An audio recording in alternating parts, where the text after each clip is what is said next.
Assalamualaikum warahmatullahi wabarakatuh. Selamat datang di kelas statistik pendidikan, dan kali ini kita akan belajar tentang ukuran gejala pusat dan variabilitas. Nah, apa sih ukuran gejala pusat itu?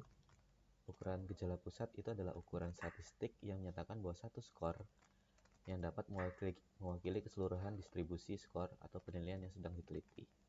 Nah, tujuan dari pengukuran gejala pusatnya adalah untuk menerangkan secara akurat tentang skor atau penilaian suatu objek yang sedang diteliti, baik secara individual maupun kelompok, maupun pengukuran tunggal. Nah, ukuran gejala pusat ini dibagi atas 3 ya teman-teman. Pertama adalah mean, kedua modus, dan ketiga median. Nah, kita akan bahas satu persatu tentang ukuran gejala pusat. Yang pertama adalah mean. Mean itu atau nilai rata-rata ya. Jadi kalau mean itu rata-rata, kalau median nanti adalah nilai tengah, modus adalah nilai yang paling banyak keluar.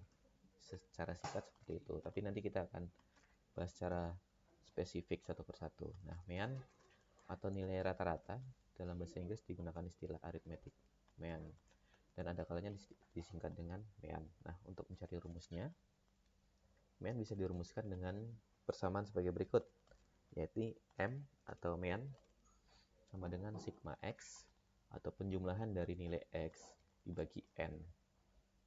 Jadi nanti frekuensi data-datanya kita jumlahkan sehingga didapatkan nilai sigma X. Sedangkan N adalah banyaknya angka atau nilai X. Misal ada 25 siswa, maka 25 itu adalah nilai N atau banyaknya angka atau nilai.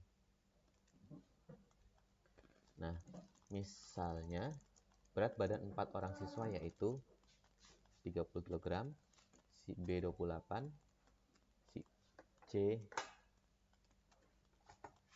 C 34, si D 24 kg.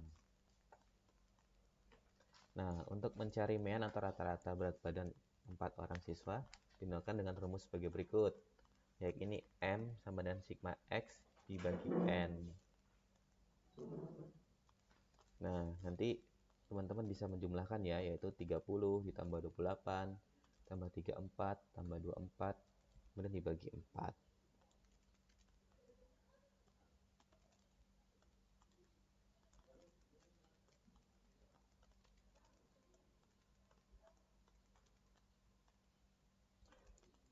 Nah, maka nanti didapatkan nilai mean atau rata-rata adalah 29 kg.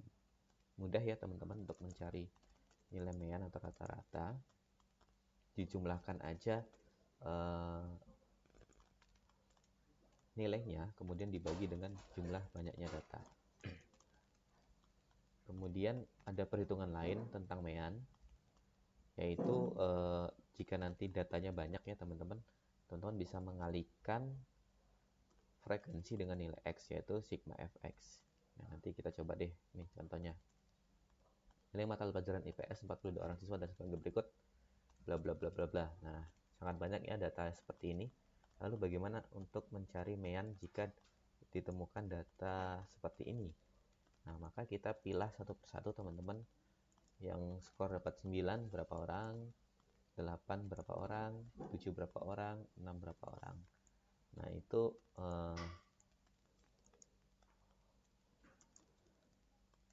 cara pertama ya teman-teman. Jadi kita pilih dulu angka yang dapat nilai 9, misal ada 1, 2, 3, ada 3. Kemudian yang dapat nilai 8 ada 6. Yang dapat nilai 7 ada 14, 6, 17 dan seterusnya. Nah, nanti dijumlahkan semuanya dapatnya 42. Cocok ya. 42 orang siswa. Nah, kemudian dibuat tabel teman-teman, didapatkan X-nya berapa, frekuensinya berapa. Yang dapat nilai 9 ada 3, maka Fx adalah 9 kali 3, 27.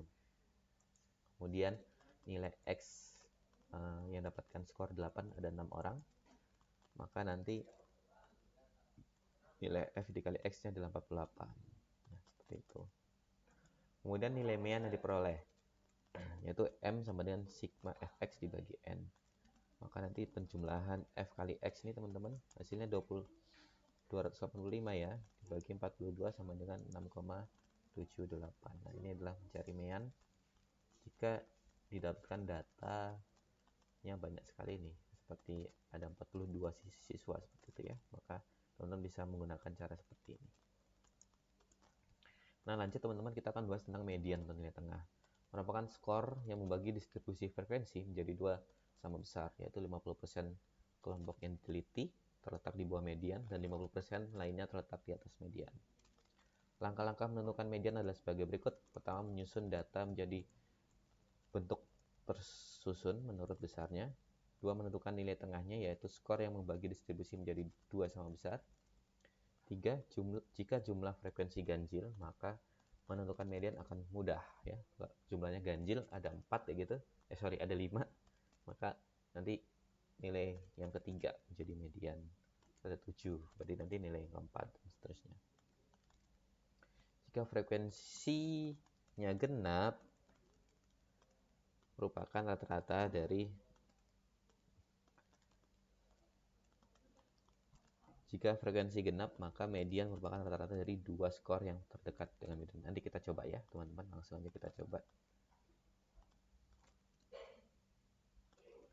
Nah, pertama, misal terdapat data sebagai berikut, yaitu 8, 5, 7, 6, 4, 3, 9. Nah, ini ada berapa nih?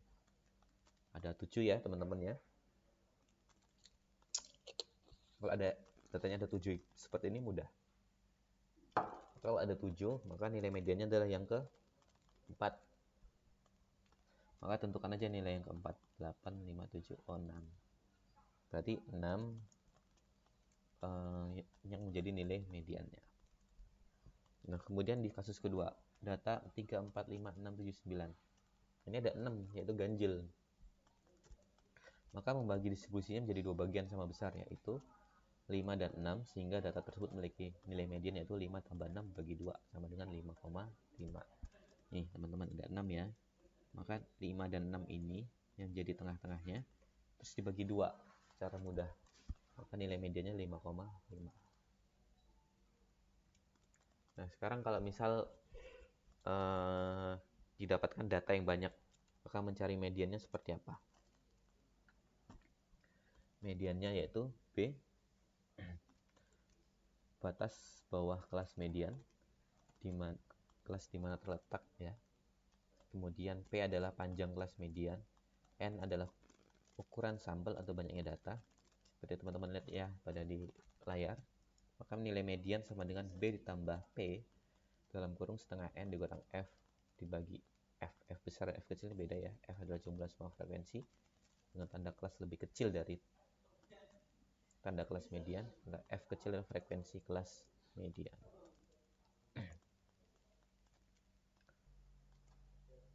Oke teman-teman, misal ada contoh soal sebagai berikut ya teman-teman. Diketahui data sebagai tabel berikut. Skor 30 sampai 39 ada 5 ya. Yang mendapatkan skor 30 sampai 39 ada 5. Kemudian skor 40 sampai 49 yang mendapatkan adalah sebanyak 7 siswa kayak gitu misal. Karena nanti 5 tambah 7 12. Sudah 12 ya teman-teman ya. Kemudian yang mendapatkan skor 50 sampai 59 ada 10 siswa misal kayak gitu. Panjang kelas sebelumnya jumlah frekuensi sebelumnya ada 12 tambah 10 22.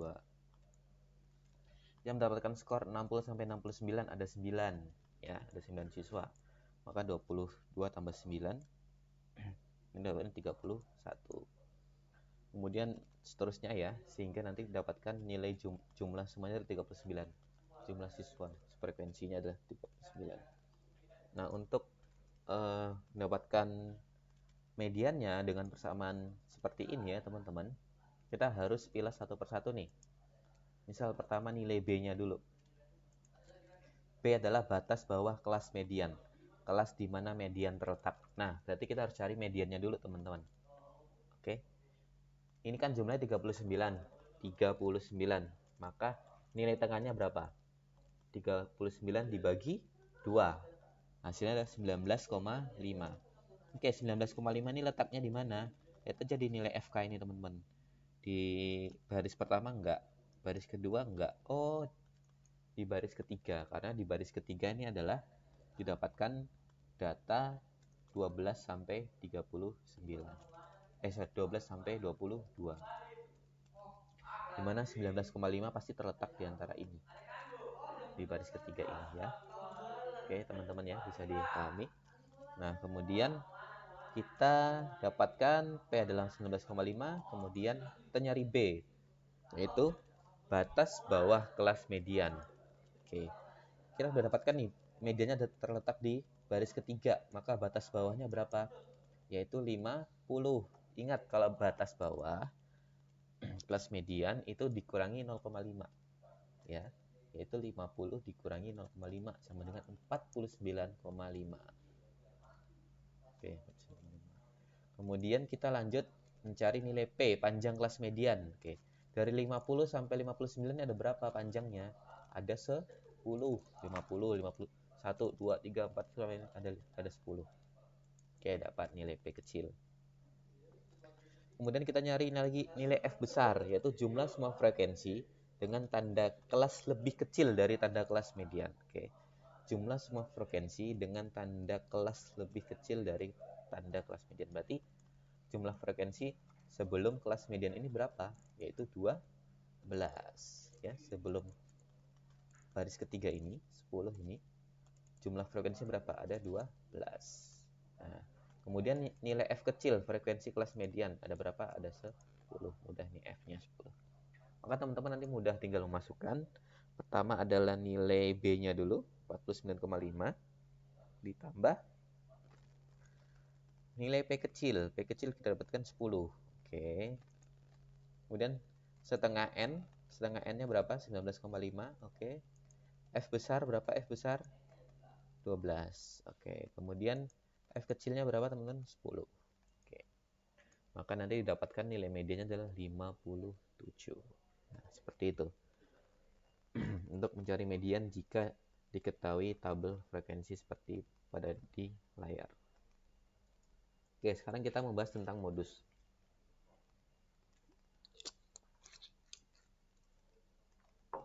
Modus atau mode adalah nilai variabel atribut yang memiliki frekuensi terbanyak.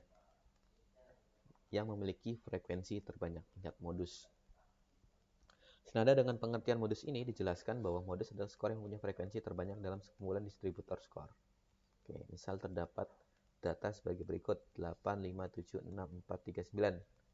Kira-kira yang paling banyak muncul nih mana? Dari data seperti ini. Dan ternyata tidak ada ya. Di data ini tidak memiliki modus karena semuanya berjumlah 1. Oke. Jadi tidak ada modus di soal nomor pertama. Yang kedua, 8, 7, 4, 6, 9, 5, 7.